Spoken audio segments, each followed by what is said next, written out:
Speaking exclusively to NNIS in Rajasthan's Dholpur, Pradyuman Singh, who was the finance minister in erstwhile Ashok Gehlot government, spoke about two young guns, Dushyant Singh and Sachin Pilot, in the Lok Sabha election fray in the state. He also made a scathing attack at the BJP, saying that the party has lost its original form and has just become a puppet of its PM candidate Narendra Modi. A report straight from the battleground, Rajasthan. Singh, who recently lost power after the Vasundhara Raje government took over from Ashok Gehlot on December 8 last year, said the Lok Sabha poll battle in the state will be very interesting this time.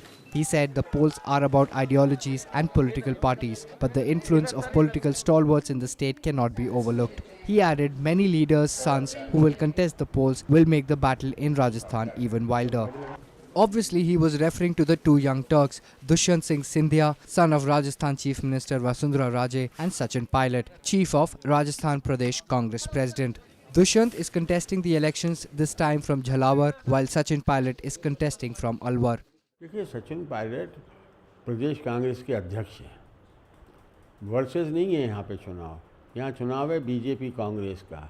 Dushyant Singh Jhalawar से candidate हैं, Sachin Pilot candidate हैं अजमेर से। दोनों young हैं, दोनों अपने अपने क्षेत्रों में काम कर रहा है उन्होंने। वो जनता वहाँ की तय करेगी कि किसका कार्य कैसा रहा है, और फिर नीति हैं, पार्टियों की नीति हैं, उसके आधार के ऊपर वोट पड़ेगा। ये बनाम का सवाल नहीं है दुष्यंत वर्सेस सचिन पायलट, ये है बीजेपी वर्सेस कांग्रेस राजस्थान के अंदर चुनाव। Commenting on the fight between the BJP and the Congress, the Rajasthan Congress leader said BJP is just a blanket for Gujarat Chief Minister Narendra Modi to realize his dreams. Singh said the BJP is all about religious extremism and greed for power, but the Congress is well prepared with its strong candidates to take BJP head on. देखिए, ये बात सही है, ये सारे अखबार भी लिख रहे हैं, कुछ टीवी चैनल्स पे बहस के अंदर भी आ रहा है ये बात कि एक आदमी के ऊपर सेंट्रलाइज हो गई पार्टी।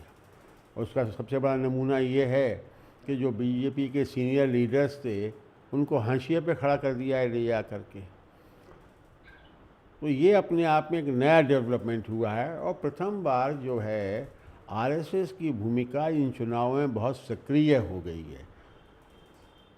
सीधी सी बात ये चुनाव बल्कि यूँ कहिए RSS versus Congress, RSS plus Modi versus Congress, ये चुनाव रह गया है। बाकी जनता तय करेगी देश की क्या होना है इसके अंदर।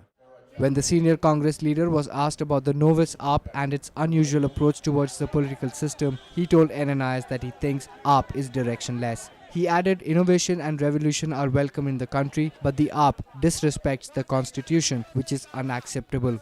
He further said AAP chief Arvind Kejriwal cannot win polls by making tall promises, but will have to show performance and execution of the poll promises.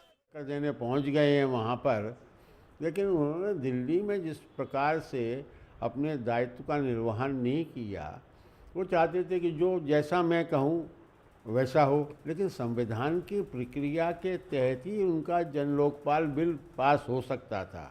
वो किसी ने मना नहीं किया, लेकिन वो उस प्रक्रिया का पालन नहीं करना चाहते थे। जब सेंट्रल एक्ट और स्टेट एक्ट में कंट्रडिक्शन होता है तो उसमें कुछ संवैधानिक पहलू आ जाते हैं। इतनी सी बात थी।